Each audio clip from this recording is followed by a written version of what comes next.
Mumbai bomb blast के दोषी याकूब मेमन को फांसी से बचाने के लिए असदुद्दीन ओवैसी ने मुस्लिम कार्ड खेला है। ओवैसी ने आरोप लगाया कि याकूब को मुसलमान होने की वजह से फांसी दी जा रही है। हैदराबाद में दिए भाषण में ओवैसी ने कहा, सरकार फांसी देने के मामले में धर्म के आधार पर भेदभाव कर रही है।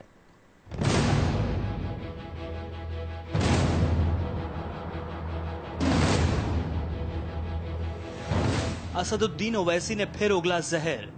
अरे जब फांसी देना है तो सबको दो, मजहब के नाम पर तफरका मत पैदा करो। याकूब मेमन की फांसी पर उठाए सवाल। याकूब मेमन को फांसी में देने से पहले बलवंत सिंह रजौना, जो चीफ मिनिस्टर पंजाब को मारा जेल में, उसको फांसी दो। ओवैसी ने याकूब की फांसी को धर्म से जोड़ा। दहशतगर्द अगर है तो यह भी दहशतगर्द है, मजहब का टारगेट नहीं तुम नहीं कर सकते। जहर उगलने वाली जुबान ने फिर सियासत चमकाने की कोशिश की है। मुद्दा बनाया है मुंबई बम धमाके के दोषी याकूब मेमन की फांसी को। भड़काऊ बयान देने में माहिर MIM के चीफ असदुद्दीन ओवैसी ने याकूब की फांसी पर मजहब का कार्ड खेलते हुए आरोप लगाया कि याकूब को मुसलमान होने की वजह से फांसी दी जा रही है। याकूब मेमन को फांसी में देने से पहले बलवंत सिंह रजौना, जो चीफ मिनिस्टर पंजाब को मारा जेल में, उसको फांसी दो। राजीव गांधी को मारने वाले संतन मुरुगन पनविसलन, इनको फांसी दो। बलवंत सिंह रजौना, संतन मुरुगन और परविसलम को फांसी इसलिए नहीं दी गई क्योंकि इनके पीछे इनकी पार्टी है।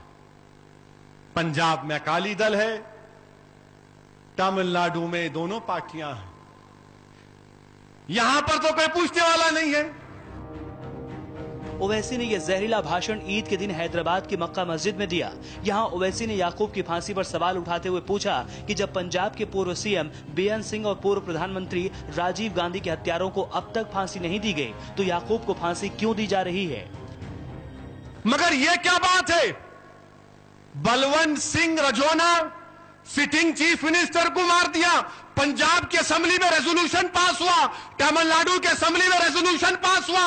अरे जब फांसी देना है तो सबको दो, मजहब के नाम पर तफरका मत पैदा करो। दहशतगर्द अगर है तो यह भी दहशतगर्द है, मजहब का टारगेट नहीं तुम नहीं कर सकते। याकूब की फांसी को मजहब से जोड़ने पर सियासी दलों और मुस्लिम धर्मगुरुओं ने ओवैसी की आलोचना की है। बीजेपी और कांग्रेस दोनों ही पार्टियों ने ओवैसी की बातों को सिरे से खारिज कर दिया है। उसको क्यों नहीं हुआ, इसको क्यों हुआ, ये सब विवाद का विषय नहीं बनाना चाहिए।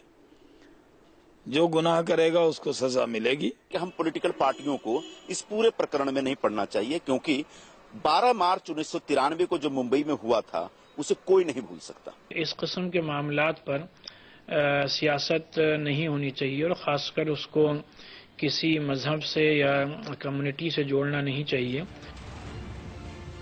दूसरी तरफ याकूब मेमन ने फांसी की सजा से बचने की एक और कोशिश की है। उसका परिवार कोर्ट पहुंचा है ये कहते हुए कि डेथ वारंट गैर कानूनी है। सुप्रीम कोर्ट में उसने एक पिटीशन भी फाइल की है। जो भी आपकी उम्मीदें तो कायम होंगी ना? अल्लाह बहुत बड़ा है, इंशाल्लाह सब खैर होगा, देखते। बड़ा सवाल ये है कि ओवैसी को अब याकूब की याद क्यों आई है? 30 तारीख को याकूब को फांसी लगनी है। 22 साल की लंबी कानूनी प्रक्रिया के बाद याकूब मेमन की फांसी का नंबर आया है। इन 22 सालों में ओवैसी को कभी याकूब की फिक्र नहीं हुई। अब जब मौत मुकर्रर हो चुकी है, तब उसे मुंबई हमलों के गुनहगार की बजाय मुसलमान की तरह देखना कितना जायज है? क्या ओवैसी इस मुद्दे को तूल देकर अपना सियासी फायदा नहीं देख रहे हैं? ओवैसी भी जानते हैं कि हिंदुस्तान में कोर्ट के फैसले मजहब देखकर नहीं होते, लेकिन उन्हें अपनी सियासत चमकानी है और यही वजह है कि वो याकूब की फांसी पर धर्म का फंदा डालने की कोशिश कर रहे हैं। Sanjay Kumar, India TV, Hyderabad.